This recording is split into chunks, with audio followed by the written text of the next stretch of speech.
नमस्कार दोस्तों, GNS news में आपका स्वागत है। हर उपयोगी जानकारी और काम की खबर से अपडेट रहने के लिए अभी सब्सक्राइब करें हमारे चैनल को और साथ में बेल आइकन भी प्रेस कर ले और वीडियो को ज्यादा से ज्यादा दोस्तों में शेयर करें। तो चलिए बढ़ते हैं खबरों की ओर। जी हां, आपको बता दें मध्य प्रदेश में अब विधानसभा चुनाव होने में कुछ ही महीनों का समय बचा है। चुनाव के नजदीक आते ही विभिन्न पार्टियों के नेताओं द्वारा जनता से लोक लुभावने वादे करने का दौर शुरू हो चुका है। जबलपुर संभाग के नरसिंहपुर जिले में आज कुछ ऐसा ही नजारा देखने को मिला है, जहां कांग्रेस नेता कमलनाथ ने सरकार बनने पर 500 रुपये में गैस सिलेंडर और महिलाओं को हर महीने 1500 रुपये देने का ऐलान किया है।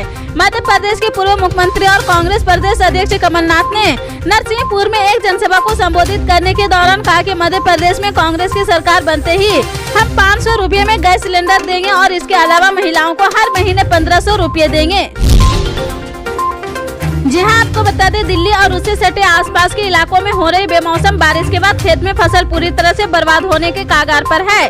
किसानों का कहना है कि तेज हवा के साथ हुई बेमौसम बारिश और ओलावृष्टि ने किसानों को पूरी तरह से बर्बाद कर दिया है, जिससे बुरारी इलाके में करोड़ों रुपए का नुकसान किसानों को हुआ है। किसान सरकार से हुए नुकसान को लेकर मुआवजे की मांग कर रहे। उन्हें बारिश और ओलावृष्टि की वजह से हुई खराब फसल के बाबत मुआवजा दिया जाए, नहीं तो दिल्ली के किसान इस बार बर्बादी की कगार पर पहुंच जाएंगे और उन्हें भारी नुकसान होगा। बुराड़ी इलाके में यमुना किनारे खेती करे किसानों ने बताया कि उन्हें अपने खेतों में गेहूं, जई और पशुओं के लिए चारा और सब्जियां उगाई थी। मार्च महीने में बारिश होने की बिल्कुल भी उम्मीद नहीं थी, क्योंकि सामान्यतः से मार्च महीने में बारिश नहीं होती है। शनिवार को तेज हवाओं के साथ बेमौसम बारिश और ओलावृष्टि ने किसानों की परेशानी बढ़ा दी है, जिससे खेत में खड़ी गेहूं और अन्य फसलें खराब हो गई है। गेहूं की फसल पूरी तरह जमीन पर लेटी हुई है। जी हां, आपको बता दें कांग्रेस सांसद राहुल गांधी के घर पर दिल्ली पुलिस के पहुंचने पर राजस्थान के मुख्यमंत्री अशोक गहलोत भड़क गए हैं। उन्होंने मीडिया से कहा कि इनकी हिम्मत कैसे हो गई है कि यहां तक पहुंच गए। पूरा देश इनकी हरकतों को देख रहा है, देश इन्हें माफ नहीं करेगा। आज की हरकत बेहद गंभीर है, जांच करने से कोई इनकार नहीं कर रहा। सीएम अशोक गहलोत ने केंद्र सरकार पर निशाना साधते हुए कहा कि बिना गृह मंत्रालय और बिना ऊपर के निर्देश के यह संभव नहीं है यहाँ पुलिस तक पहुँच जाए। जब राहुल गांधी ने कह दिया कि उन्हें नोटिस मिला है, वे उसका जवाब देंगे। इसके बावजूद पुलिस यहाँ पहुँची है। आज का घटनाक्रम कल्पना के बाहर है। बगैर ऊपर के इशारे की दिल्ली पुलिस ऐसा साहस करे, ऐसा संभव नहीं है। हिटलर भी बहुत लोकप्रिय होता है, बाद में ही जर्मनी का बुरा हाल हुआ है। आज वो ईडी सीबीआई का तंडा मचा रखा है। न्यायतंत्र दबाव में है तो क्या लोकतंत्र खतरे में नहीं है?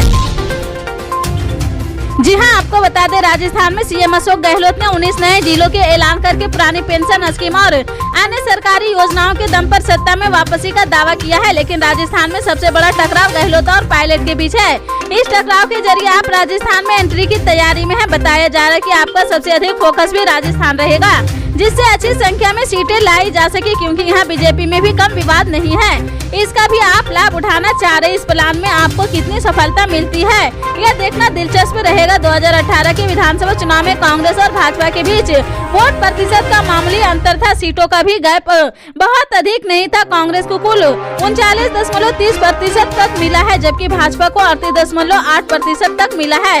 कांग्रेस को 99 सीट और भाजपा को 73 सीटें आई थी। बाद में उपचुनाव में कई सीटें बीजेपी हार गई थी, जिससे कांग्रेस की सीटों की संख्या बढ़ गई है। एक तरह से कांटे की टक्कर थी। आपके मैदान में आने से मुकाबला और रोचक हो जाएगा। जी हां, आपको बता दें उत्तर प्रदेश में पिछले 65 घंटों से चल रही बिजली कर्मियों की हड़ताल खत्म हो गई है।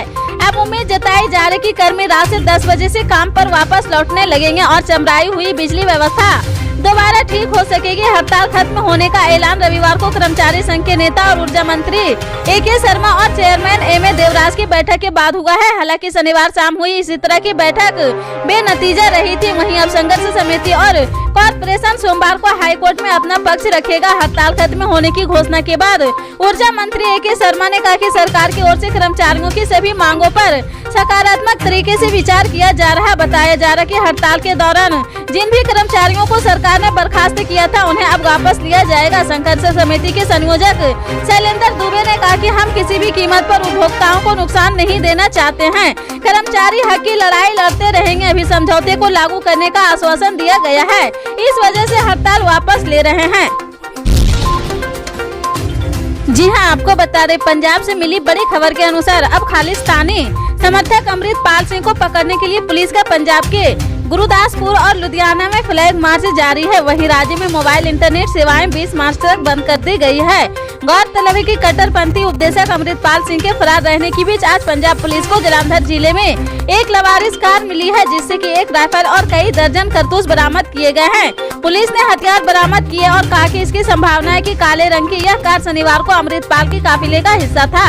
उन्होंने बताया कि यही कार एक दिन पहले ही एक वीडियो में नजर आई है। आज मामले पर पुलिस ने बताया कि कार में से एक राइफल, 57 कारतूस, एक तलवार और एक पंजीकरण संख्या प्लेट मिली है। जालंधर ग्रामीण के वरिष्ठ पुलिस अधीक्षक स्वरदीप सिंह ने कहा कि कार जालंधर के साकोट में सलेमा गांव में लवारिस अवस्था में मिली है। घटनास्थल पर पत्रकारों से बातचीत में सिंह ने कहा, हमें पता चला था कि सलेमा गांव में एक लवारिस वाहन मिला है, वहां वाहन की चाबी भी पड़ी थी।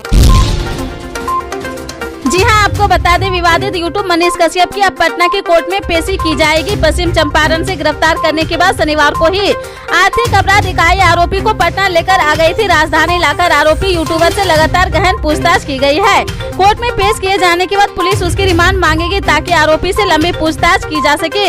इधर इस बात की भी संभावना है कि तमिलनाडु पुलिस भी जल्द मनीष कश्यप को ट्रांजिट रिमांड पर लेकर पूछताछ करेगी। तमिलनाडु में बिहार के मजदूरों की पिटाई की फर्जी वीडियो यूट्यूब समेत सोशल मीडिया पर फैलाने के आरोप में मनीष कश्यप उर्फ त्रिपुरारी तिवारी के खिलाफ केस दर्ज है। गृह राज्य बिहार में ही यूट्यूबर पर 14 और तमिलनाडु में 13 मामले दर्ज किए गए हैं। उधर तमिलनाडु पुलिस की 4 सदस्यीय टीम थी बिहार की राजधानी पटना पहुंच गई है। संभावना जताई जा रही कि ट्रांजिट रिमांड पर आरोपी को जल्द ही तमिलनाडु ले जाया जाएगा। पता हो कि पुलिस जब अपने अधिकारी की सीमा से बाहर जाकर किसी आरोपी को गिरफ्तार करती है तो उसे संबंधित जिले या राज्य की अदालत से परमिशन लेनी होती है, उसे ही ट्रांजिट रिमांड कहा जाता है।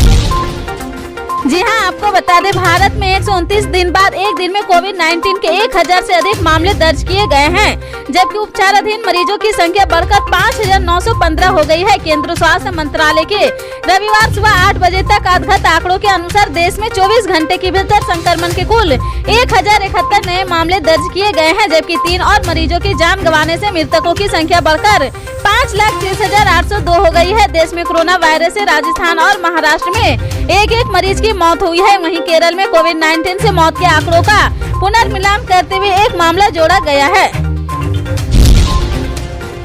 जी हां, आपको बता दें, समाजवादी पार्टी के प्रमुख अखिलेश यादव ने रविवार को कहा कि भारतीय जनता पार्टी विपक्षी दलों के खिलाफ केंद्रीय एजेंसियों के दुरुपयोग के चले आने वाले दिनों में कांग्रेस की तरह है राजनीतिक रूप खत्म हो गई है। अखिलेश ने जातीय जनगणना पर भी जोर देते हुए कहा कि यह 2024 के लोकसभा चुनाव में एक प्रमुख मुद्दा होगा। अखिलेश ने कोलकाता में एक प्रेस कॉन्फ्रेंस में कहा कि पहले कांग्रेस केंद्रीय एजेंसियों का दुरुपयोग करती थी और अब भाजपा ऐसा कर रही। कांग्रेस अब खत्म हो गई है, भाजपा का भी यही हश्र होगा। अखिलेश ने कहा कि लोग देख रहे हैं कि जो लोग बीजेपी का विरोध करते हैं, ईडी सीबीआई उनके घर पहुंच जाती है। उत्तर प्रदेश के पूर्व सीएम अखिलेश यादव ने कहा कि सभी पार्टियां जातिगत जनगणना चाहती है, पिछड़ों की योग्यता समाने के बराबर है। कांग्रेस की तरह लेफ्ट पार्टियों को भी अपनी भूमिका तय करनी चाहिए। वे एक बड़ी पार्टी थी और है, उन्हें अपनी भूमिका का एहसास होना चाहिए। अखिलेश ने कहा कि जातिगत जनगणना पर ममता बनर्जी से बात नहीं की है। उन्होंने कहा कि सदन के पटेल पर जो समन्वय दिखता है, जमीनी हकीकत उससे अलग है। सबसे बड़ा मुद्दा जातिगत जनगणना है। बीजेपी ने कहा था कि सबका साथ सबका विकास होगा। लोग भी जातिगत जनगणना के हक में है, लोगों का उनसे हक छीना जा रहा है। पल पल के अपडेट जानने के लिए जुड़े रहें आप अपने GNS न्यूज चैनल से। मिलते हैं अगली बड़ी खबर के साथ, तब तक के लिए जय हिंद।